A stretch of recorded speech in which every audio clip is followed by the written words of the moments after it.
Hello, everyone. If you're watching the replay, I always state that you can fast forward through all of this so you can get to the meat of the content and you do not have to wait. You're actually at an advantage because you're watching the replay. Hello to everyone who will view the replay. Thank you for joining me. If you have subscribed to my channel, thank you. If you have not, what are you waiting for? Please subscribe. Even though you're watching the replay, you can still share the video and you can like it so we can push it out so others can see the video as well. Actually, what happens is you'll wake up the algorithm.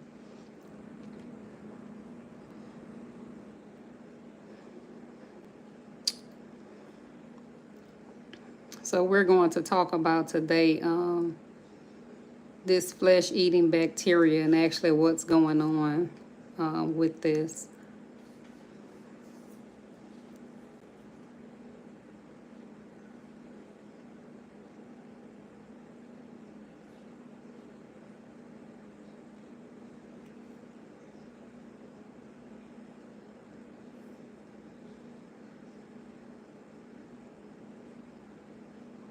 This is something that is of a concern, and we all need to be paying more attention to this, and I don't think we are.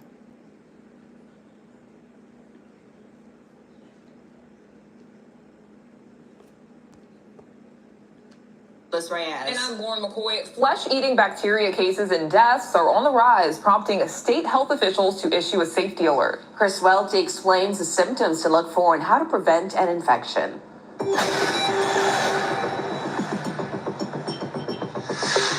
With temperatures soaring, people are looking for ways to cool off, usually by taking a dip in the water. The Louisiana Department of Health warns with the heat comes a health risk you can't see.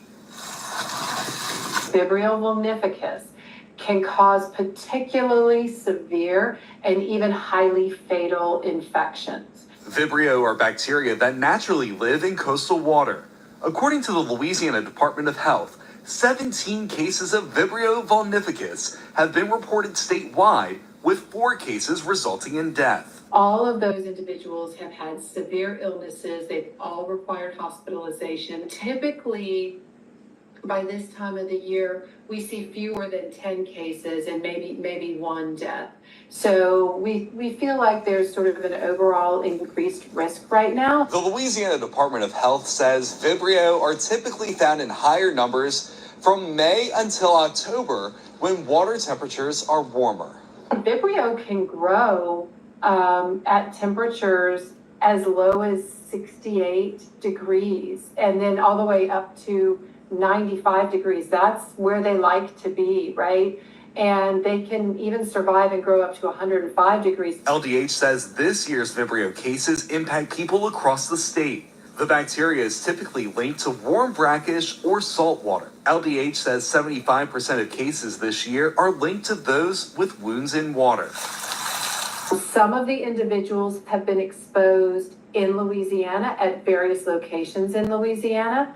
Some people have been exposed outside of Louisiana in other states along the Gulf Coast. David Jans is the Associate Chief Medical Officer for Critical Care Services at LCMC Health. Dr. Jans says those with open wounds in water or those eating raw or undercooked seafood, particularly oysters, could become infected. I personally will take care of some. You guys heard that, right? That is so important. I am not just doing this video just to do it.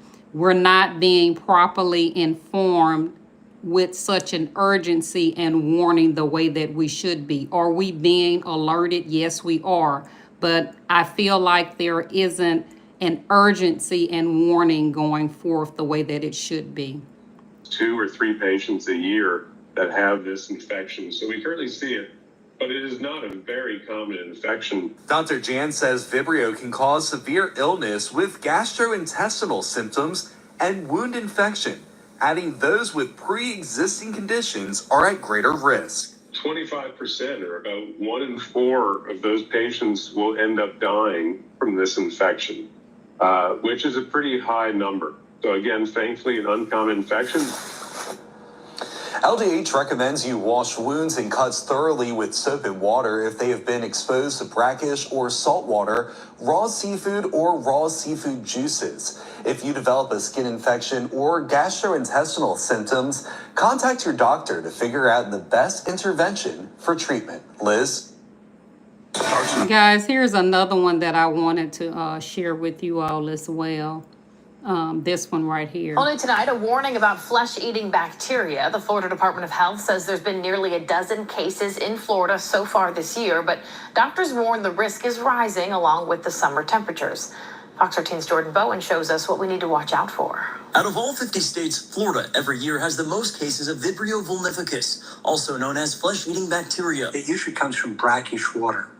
The way you usually get it is either scratching a leg or a foot in the water, or you can get it by entering the water with an open wound, okay, a break in the skin. New numbers from the Florida Department of Health show that so far this year, there's been 11 confirmed cases of flesh-eating bacteria in Florida and 4 confirmed deaths. While this year's numbers only include the first 6 months of 2025, in the 12-month period of 2024, there were a total of 82 cases of flesh-eating bacteria and 19 deaths. As USF Professor of Medicine Dr. John Sinnott explains, the hurricanes greatly contributed to the unusually high number of cases and deaths because there was a lot more brackish water and standing water, which sat for days in some areas. Counties were underwater.